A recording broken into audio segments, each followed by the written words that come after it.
ಹರಿ ಓಂ. ಮೂರನೇ ಅಧ್ಯಾಯದ ಕೊನೆ ಶ್ಲೋಕ 43ನೇ ಶ್ಲೋಕ. ಏವಂ ಬುದ್ಧೇ ಪರಂ ಬುದ್ಧ್ವಾ ಸಂಸ್ತಭ್ಯಾತ್ಮಾನಮಾತ್ಮನಾ ಜಹಿ ಶತ್ರುಂ ಮಹಾಬಾಹೋ ಕಾಮರೂಪಂ ದುರಾಸದಂ. ಏವಂ ಬುದ್ಧೇಃ ಪರಂ ಬುದ್ಧ್ವಾ ಸಂಸ್ತಭ್ಯ ಆತ್ಮಾನಂ ಆತ್ಮನಾ ಜಹಿ ಶತ್ರುಂ ಮಹಾಬಾಹೋ ಕಾಮರೂಪಂ ದುರಾಸದಂ. ಕೃಷ್ಣ ಈಗ ಇಷ್ಟೊತ್ತು ಮಾಡಿರ್ತಕ್ಕಂಥ ಉಪದೇಶವನ್ನ ಇಲ್ಲಿಗೆ ಕೊನೆ ಮಾಡ್ತಾ ಇದ್ದಾನೆ. ಅಂದ್ರೆ ಯಾವುದು ಅತ್ಯಂತ ಪ್ರಬಲವಾದದ್ದು ಅನ್ನೋದನ್ನ ಕೃಷ್ಣ ಹೇಳ್ದ. ಅಂದ್ರೆ ಒಂದು ಅರ್ಥದಲ್ಲಿ ನಮ್ಮ ದೇಹ, ದೇಹಕ್ಕಿಂತ ಇಂದ್ರಿಯ, ಇಂದ್ರಿಯಕ್ಕಿಂತಲೂ ಮನಸ್ಸು, ಮನಸ್ಸಿಗಿಂತಲೂ ಬುದ್ಧಿ, ಎಲ್ಲದಕ್ಕೂ ಮಿಗಿಲಾಗಿರ್ತಕ್ಕಂಥವ್ರು ಪರಮಾತ್ಮ ಅನ್ನೋದು ಒಂದಾದರೆ, ಇನ್ನೊಂದು ತತ್ವಾಭಿಮಾನಿ ದೇವತೆಗಳು, ದೇಹಾಭಿಮಾನಿ ದೇವತೆಗಳು, ಇಂದ್ರಿಯಾಭಿಮಾನಿ ದೇವತೆಗಳು, ಮನೋಭಿಮಾನಿ ದೇವತೆಗಳು, ವಿಷಯಾಭಿಮಾನಿ ದೇವತೆಗಳು, ಅವರಿಗಿಂತ ಮಿಗಿಲಾಗಿರ್ತಕ್ಕಂಥವ್ರು ಮನೋಭಿಮಾನಿ ದೇವತೆಗಳು, ಅದಕ್ಕಿಂತಲೂ ಮಿಗಿಲಾಗಿರ್ತಕ್ಕಂಥವ್ರು ಬುದ್ಧಿ ಅಭಿಮಾನಿ ದೇವತೆಗಳು, ಎಲ್ಲದಕ್ಕಿಂತಲೂ ಮಿಗಿಲಾಗಿರ್ತಕ್ಕಂಥವನು ಪರಮಾತ್ಮ ಅನ್ನೋದನ್ನ ಹೇಳ್ದ. ಅಂದ್ರೆ ಇಲ್ಲಿ ಎರಡು ರೀತಿಯಲ್ಲಿ ಯಾಕೆ ಭಗವಂತ ನಿರೂಪಣೆಯನ್ನು ಮಾಡಬೇಕಾದಂತ ಅಗತ್ಯ ಇತ್ತು ಅಂತ ಹೇಳಿದ್ರೆ, ಒಂದು ಸಾಧನೆಗೆ ನಮ್ಮ ದೇಹವೂ ಬೇಕು, ಅದೇ ರೀತಿಯಲ್ಲಿ ಆ ದೇಹ ಸಾಧನೆಗೆ ಇಲ್ಲಿ ಬೇಕಾಗಿರ್ತಕ್ಕಂಥದ್ದು ದೇಹವೂ ಬೇಕು. ಆ ದೇಹ, ಇಂದ್ರಿಯ, ಮನಸ್ಸು ಅವೆಲ್ಲದಕ್ಕೂ ಕೂಡ ಅನುಗ್ರಹವನ್ನ ಮಾಡತಕ್ಕಂತಹ ಆ ದೇವತೆಗಳು ಅವರು ಬೇಕು. ಅಂದ್ರೆ ನಮ್ಮ ಪುರುಷ ಪ್ರಯತ್ನ, ಅದರ ಜೊತೆಗೆ ದೇವತಾನುಗ್ರಹ. ಒಂದು ಗುರಿ ಮುಟ್ಟಬೇಕು, ಒಂದು ಫಲವನ್ನ ಪಡಿಬೇಕು, ಒಂದು ಸಾಧನೆ ಮಾಡಬೇಕು ಅಂದ್ರೆ ಎರಡು ಬೇಕಾದದ್ದು. ಒಂದು ಪುರುಷ ಪ್ರಯತ್ನ ಅಂದ್ರೆ ನಮ್ಮ ಪ್ರಯತ್ನಗಳು, ವ್ಯಕ್ತಿಯ ಪ್ರಯತ್ನ, ಜೊತೆಗೆ ದೇವತೆಗಳ ಅನುಗ್ರಹ. ಇದೆರಡು ಇದ್ದಾಗ ಮಾತ್ರ ಒಂದು ಕಾರ್ಯವನ್ನ ನಾವು ಸಾಧಿಸಬಹುದು ಅನ್ನೋದು ಶಾಸ್ತ್ರೀಯ ವಿಚಾರ.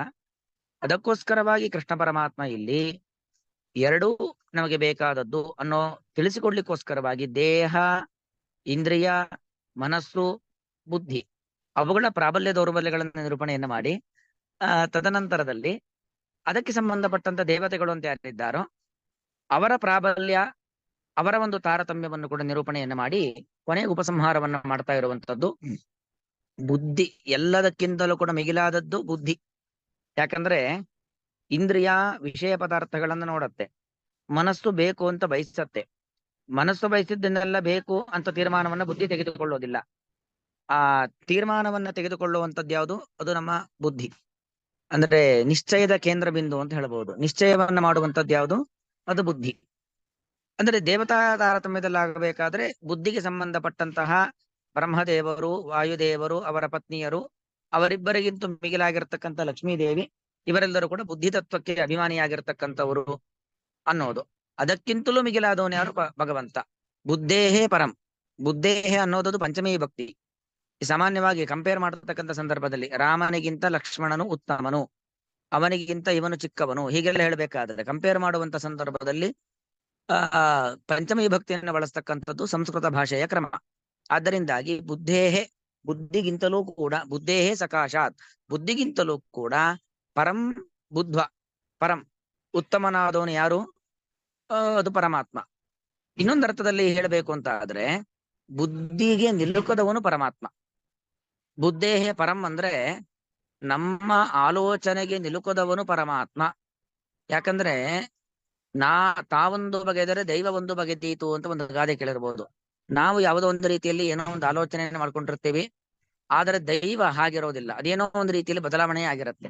ದೇವ ಸಂಕಲ್ಪದ ಮುಂದೆ ನಮ್ದೇನೋ ನಡೆಯೋದಿಲ್ಲ ಅಲ್ವಾ? ಎಲ್ಲವೂ ಕೂಡ ನಾವು ಅಂದುಕೊಂಡಂತೆ ಆಗೋದಾಗಿದ್ರೆ ಇಷ್ಟೆಲ್ಲ ಕಷ್ಟ ನಷ್ಟಗಳು, ನೋವು ನೋವುಗಳು, ಒಂದು ಗುರಿ, ಒಂದು ಸಾಧನೆ, ಕಷ್ಟವನ್ನ ಸಹಿಸೋದು, ಇದೆಲ್ಲ ಯಾವುದು ಇರ್ತೇನೆ ಇರಲಿ ಜಗತ್ನಲ್ಲಿ, ಎಲ್ಲವೂ ನಾವು ಅಂದುಕೊಂಡೆ ಅಂತ ಆಗೋದೇ ಇಲ್ಲ. ಅದರಿಂದಾಗಿ ನಮ್ಮ ಆಲೋಚನೆ, ನಮ್ಮ ಬುದ್ಧಿ ನಮ್ಮ ತೀರ್ಮಾನ, ನಮ್ಮ ತೀರ್ಮಾನಕ್ಕೂ ಮಿಗಿಲಾದದ್ದು ಅದು ಪರಮಾತ್ಮನ ಇಚ್ಛೆ ಅನ್ನೋ ನಮ್ಗೆ ಯಾವತ್ತೂ ಕೂಡ ಗೊತ್ತಿರಬೇಕು. ಯಾಕಂದ್ರೆ ಎಲ್ಲವೂ ನಾವು ಅಂದುಕೊಂಡಂತೆ ಆಗೋದಿಲ್ಲ. ನಮ್ಮ ಇಚ್ಛೆಯನ್ನು ಮೀರಿರ್ತಕ್ಕಂಥದ್ದು ಯಾವುದು? ಭಗವಂತನ ಒಂದು ಇಚ್ಛಾಶಕ್ತಿ ಅನ್ನೋ ಒಂದು ಎಚ್ಚರಿಕೆ ನಮಗೆ ಯಾವಾಗ್ಲೂ ಕೂಡ ಇರಬೇಕಾದದ್ದು. ಇನ್ನೊಂದರ್ಥ ಬುದ್ಧಿಗಿಂತಲೂ ಪರ ಅಂದ್ರೆ ಅರ್ಥ ಏನು ಅಂದ್ರೆ, ಬುದ್ಧಿ ಅಂದ್ರೆ ನಮ್ಮ ಆಲೋಚನಾ ಶಕ್ತಿ, ನಮ್ಮ ತೀರ್ಮಾನದ ಕೇಂದ್ರ ಬಿಂದು. ಭಗವಂತ ಅಂತ ಏನಿದ್ದಾನೆ ನಮ್ಮ ಆಲೋಚನೆಗೆ ನಿಲುಕದವನು ಅನ್ನೋ ಎಚ್ಚರಿಕೆ ನಮ್ಗೆ ಯಾವತ್ತೂ ಕೂಡ ಬೇಕು. ಒಂದು ಮಾತಿದೆ ಸುಮಧ್ವಿಜಯದಲ್ಲಿ, ನರಾಪಿ ಪದಾಂಗುಲೀಲ ಸತು ಅಂತ ಒಂದು ಮಾತು ಬರುತ್ತೆ.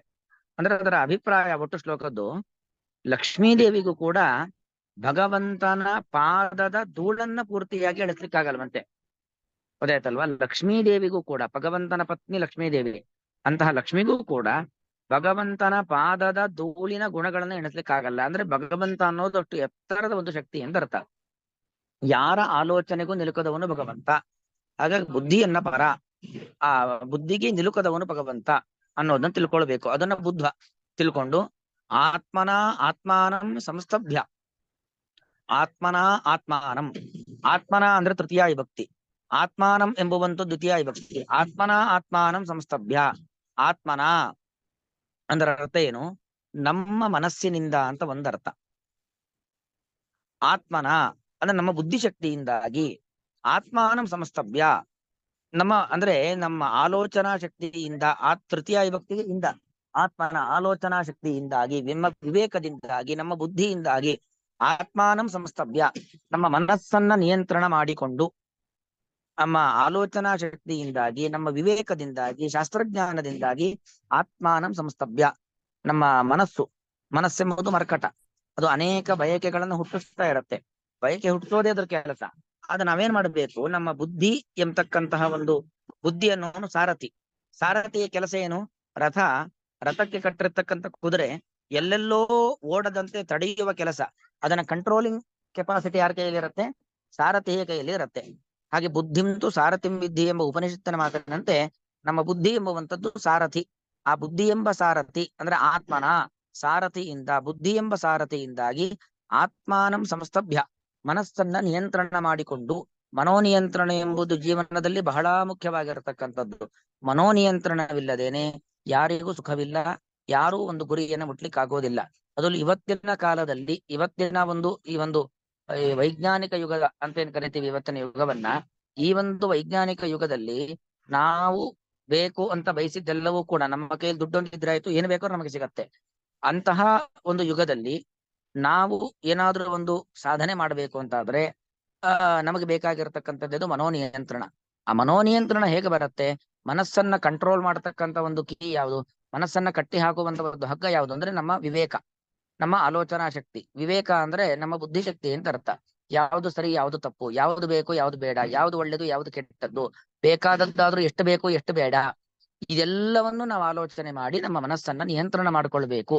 ಅದಕ್ಕೆ ಸಂಸ್ತಭ್ಯ, ಸಮ್ಯಕ್, ಚೆನ್ನಾಗಿ ಮನೋನಿಯಂತ್ರಣ. ಯಾವುದೋ ಒಂದೊತ್ತು ಹೌದು, ಒಂದು ಶ್ಲೋಕನ ಪಾಠ ಕೇಳಿದೀನಿ, ಇವತ್ತು ನಾನು ಮನೋನಿಯಂತ್ರಣ ಮಾಡ್ಕೊಳ್ಬೇಕು ಅಂತ ಅನ್ಕೊಂಡು ಒಂದ್ ಅರ್ಧ ಗಂಟೆ ಕಂಟ್ರೋಲ್ ಇದ್ರೆ ಆಗೋದಿಲ್ಲ. ಅದಕ್ಕೆ ಸಂಸ್ತಭ್ಯ, ಚೆನ್ನಾಗಿ ಮನಸ್ಸನ್ನ ನಿಯಂತ್ರಣ ಮಾಡ್ಕೊಳ್ಬೇಕು. ಚೆನ್ನಾಗಿ ನಿಯಂತ್ರಣ ಮಾಡಿಕೊಳ್ಳೋದು ಅಂದ್ರೆ, ಒಮ್ಮೆ ನಾವು ನಮ್ಮ ಮನಸ್ಸನ್ನ ನಿಯಂತ್ರಣ ಮಾಡ್ಕೊಂಡ್ವಿ, ಕಂಟ್ರೋಲ್ ಮಾಡಿದ್ವಿ, ಒಂದು ಕಡೆ ಕಟ್ ಹಾಕಿದ್ವಿ ಅಂದ್ರೆ ಮತ್ತದು ಚಂಚಲವಾಗಬಾರದು. ಆ ರೀತಿಯಲ್ಲಿ ನಾವು ನಮ್ಮ ಮನಸ್ಸನ್ನ ನಿಯಂತ್ರಣ ಮಾಡಿಕೊಳ್ಳಬೇಕು. ಇದು ಅತ್ಯಂತ ಅನಿವಾರ್ಯವಾಗಿರತಕ್ಕಂಥದ್ದು. ಅದಕ್ಕೆ ಕೃಷ್ಣ ಹೇಳತಕ್ಕಂಥದ್ದು, ಕೊನೆಗೆ ಹೇಳತಕ್ಕಂಥ ಒಂದು ಮಾತು, ಆತ್ಮನ ಆತ್ಮಾನಂ ಸಂಸ್ತಭ್ಯ. ನಿಮ್ಮ ಆಲೋಚನಾ ಶಕ್ತಿಯಿಂದಾಗಿ, ಬುದ್ಧಿಶಕ್ತಿಯಿಂದಾಗಿ ನಿಮ್ಮ ಮನಸ್ಸನ್ನ ನಿಯಂತ್ರಣ ಮಾಡಿಕೊಳ್ಳಿ.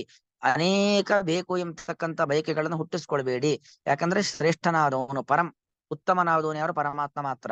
ನಾವು ಬಯಸಿದ್ದೆಲ್ಲ ನಮಗೆ ಸಿಗೋದಿಲ್ಲ, ಅಥವಾ ನಾವು ಬಯಸಿದ್ದೆಲ್ಲ ನಮಗೆ ಸಿಕ್ಕಿದ್ರು ಕೂಡ ಅದರಿಂದ ನಮ್ಗೆ ಒಳ್ಳೇದಾಗೋದು ಇಲ್ಲ. ಎಲ್ಲವೂ ಕೂಡ ಭಗವಂತನ ಇಚ್ಛಾಶಕ್ತಿಗೆ ಬಿಟ್ಟಿರ್ತಕ್ಕಂಥದ್ದು. ನಮ್ಮ ಪ್ರಯತ್ನ, ನಮ್ಮ ಯೋಗ್ಯತೆ, ಅದಕ್ಕನುಗುಣವಾಗಿ ದೇವರು ಕೊಟ್ಟದ್ದನ್ನ ಸ್ವೀಕರಿಸಿ ಹೊರತು ನೀವೇ ನಿಮ್ಮ ಮನಸ್ಸಿನಲ್ಲಿ ಬಯಕೆಗಳನ್ನು ಹುಟ್ಟಿಸಿಕೊಳ್ಬೇಡಿ ಅನ್ನೋ ಎಲ್ಲ ಅಂಶಗಳನ್ನ ಇಟ್ಟುಕೊಂಡು ಪರಮಾತ್ಮ ಈ ಮಾತನ್ನ ಹೇಳುವಂಥದ್ದು. ಹೀಗೆ ನೀವು ಮಾಡಿ, ಜಹಿ ಶತ್ರುಂ ಕಾಮರೂಪಂ ಶತ್ರುಂ ದುರಾಸದಂ, ದುರಾಸದ ಅಂದ್ರೆ ವಿಪರೀತವಾದ ಬಯಕೆಗಳನ್ನು ಹುಟ್ಟಿಸುವವನು ಕಾಮ, ಮತ್ತು ವಿಪರೀತವಾದ ದುರಾಸದ ಕೆಟ್ಟ ಕೆಲಸಗಳನ್ನ ಮಾಡತಕ್ಕಂಥವನು ಕಾಮ ಅಂತ. ದುರಾಸದಂ ಕಾಮರೂಪಂ, ಕೆಟ್ಟ ಬಯಕೆ ಎಂಬತಕ್ಕಂಥ ಕಾಲನೇಮಿಯನ್ನ ಜಹಿ ಅಂದ್ರೆ ಕೊಲ್ಲು ಅಂತ ಅರ್ಥ. ಆ ಕಾಲನೇಮಿ ಎಂಬತಕ್ಕಂಥ ದೈತ್ಯ, ಅವನನ್ನ ಏನ್ ಮಾಡ್ಬೇಕು? ಕೊಲ್ಲಬೇಕು. ಅವನು ಶತ್ರುವಾಗಿರ್ತಕ್ಕಂಥವನು. ಕಾಲನೇಮಿ ಎಂಬತಕ್ಕಂಥ ದೈತ್ಯ ಅದು ಸಾಧನೆಗೆ ಶತ್ರು. ಅಂತಹ ಕಾಮರೂಪವಾಗಿರತಕ್ಕಂಥ ಬಯಕೆ, ಆ ಕಾಮ, ಕೆಟ್ಟ ಬಯಕೆ, ಅದರಿಂದ ಹುಟ್ಟತಕ್ಕಂಥ ಕೆಟ್ಟ ಕೋಪ, ಲೋಭ, ಮೋಹ, ಮದಮಾತ್ಸರ್ಯ, ಇದೆಲ್ಲವನ್ನು ಕೂಡ ಕೊಲ್ಲು. ಒಂದು ಕೊಂದ್ರೆ ಸಾಕು. ಕಾಮನನ್ನ ಕೊಂದರೆ, ಕೆಟ್ಟ ಬಯಕೆಗಳನ್ನು ಕೊಂದರೆ, ಕ್ರೋಧ ಮೋಹ ಲೋಭ ಮದಮಾತ್ಸರ್ಯ ಅದೆಲ್ಲವೂ ಕೂಡ ಹುಟ್ಟೋದೇ ಇಲ್ಲ. ಯಾಕಂದ್ರೆ ಅದೆಲ್ಲ ಹುಟ್ಲಿಕ್ಕೆ ಬೀಜ ರೂಪದಲ್ಲಿ ಇರತಕ್ಕಂಥದ್ದು ಕಾಮ. ಕಾಮ ಎಂಬ ಬೀಜ ಇಲ್ಲದೇನೆ ಉಳಿದಿದ್ಯಾವುದು ಕೂಡ ಹುಟ್ಟೋದಿಲ್ಲ. ಹಾಗಾಗಿ ಆ ಬೀಜವನ್ನೇ ಒಡೆದು ಬಿಟ್ರೆ, ಅಂದ್ರೆ ಅದನ್ನೇ ನಾವು ಸಂಹಾರ ಮಾಡಿಬಿಟ್ರೆ, ಹೊಸಕ್ಕೆ ಹಾಕಿಬಿಟ್ರೆ ಮುಂದಿನ ಯಾವುದು ಕೂಡ ಹುಟ್ಲಿಕ್ಕೆ ಅವಕಾಶ ಇರೋದಿಲ್ಲ. ಆದ್ದರಿಂದಾಗಿ ದುರಾಸದಂ ಕಾಮರೂಪಂ ಶತ್ರು, ಕಾಮ ಎಂತಕ್ಕಂಥ ಒಬ್ಬ ಶತ್ರುವನ್ನ, ಅದು ವಿಶೇಷಣ. ಶತ್ರು ಶತ್ರು ಎಂತವನು? ಕಾಮರೂಪದ ಶತ್ರು. ದುರಾಸದ ಅವನೊಬ್ಬ ಆ ಆಸದ, ನಮ್ಮ ಮನಸ್ಸಿನಲ್ಲಿ ಕೆಟ್ಟ ಕೆಟ್ಟ ಬಯಕೆಗಳನ್ನ, ಕೆಟ್ಟ ಕೋಪಗಳನ್ನ ಹುಟ್ಟಿಸುವಂತವನು, ಅಂತವನನ್ನ ಕೊಲ್ಲು ಎಂಬುದಾಗಿ ಕೃಷ್ಣ ಇಲ್ಲಿ ಹೇಳ್ತಕ್ಕಂಥದ್ದು. ಇದು ಒಟ್ಟು ಅಭಿಪ್ರಾಯ. ಎಲ್ಲದಕ್ಕಿಂತಲೂ ಮಿಗಿಲಾದವನು ಪರಮಾತ್ಮ, ಪರಂ ಶ್ರೇಷ್ಠನಾದವನು ಪರಮಾತ್ಮ. ಅದರಿಂದಾಗಿ ನಮಗೆ ಇರುವಂತದ್ದು ಅಜ್ಞಾನ. ಯಾಕಂದ್ರೆ ನೋಡಿ, ರಾವಣ ಸಾವಿರಾರು ವರ್ಷ ತಪಸ್ಸನ್ನ ಮಾಡಿ ವರ ಕೇಳ್ದ, ಆದ್ರೆ ಅವನ ವರವೇ ಅವನಿಗೆ ಶಾಪವಾಯಿತು. ಹಿರಣ್ಯಕಶಿಪು, ದುರ್ಯೋಧನ, ಯಾರೇ ಆಗ್ಲಿ, ಅವರು ಕೇಳಿದ್ದು ಸುಮ್ಮನೆ ಕೇಳಿದ್ದಲ್ಲ. ಅವರು ಸಾವಿರಾರು ವರ್ಷಗಳ ಕಾಲ ತಪಸ್ಸನ್ನ ಮಾಡಿ, ದೇಹದಂಡನೆಯನ್ನ ಮಾಡಿ, ಸುಖತ್ಯಾಗ ಮಾಡಿ, ಕಷ್ಟಪಟ್ಟು ತಪಸ್ಸು ಮಾಡಿ, ಅದು ಬೇಕು ಇದು ಬೇಕು, ಹಾಗಾಗ್ಬಾರ್ದು ಹೀಗಾಗ್ಬಾರ್ದು ಅಂತ ಏನೇನೋ ಮಾಡಿ ಕೇಳಿದ್ರು. ಆದ್ರೆ ಅದನ್ನ ಮೀರಿ ಪರಮಾತ್ಮ ಅವರನ್ನ ಸಂಹಾರ ಮಾಡಿದ್ದಾನೆ. ಅದರಿಂದಾಗಿ ಮನುಷ್ಯನ ಈ ಬೇಕು ಬೇಕು ಬೇಕು ಅನ್ನೋ ಈ ಬಯಕೆಗಳೇನಿದ್ದಾವೆ ಅದನ್ನ ನಿಯಂತ್ರಣದಲ್ಲಿ ಇಟ್ಕೊಳ್ಬೇಕು. ಅಂದ್ರೆ ಬಯಕೆ ಇರಬಾರದು ಅಂತಲ್ಲ, ಒಳ್ಳೆ ಬಯಕೆ ಬೇಕು. ಕೆಟ್ಟ ಬಯಕೆಗಳು ಅವರಿಗೆಲ್ಲ ಇದ್ದದ್ದು ಏನ್ ಹೇಳಿ? ಕೆಟ್ಟ ಬಯಕೆಗಳು.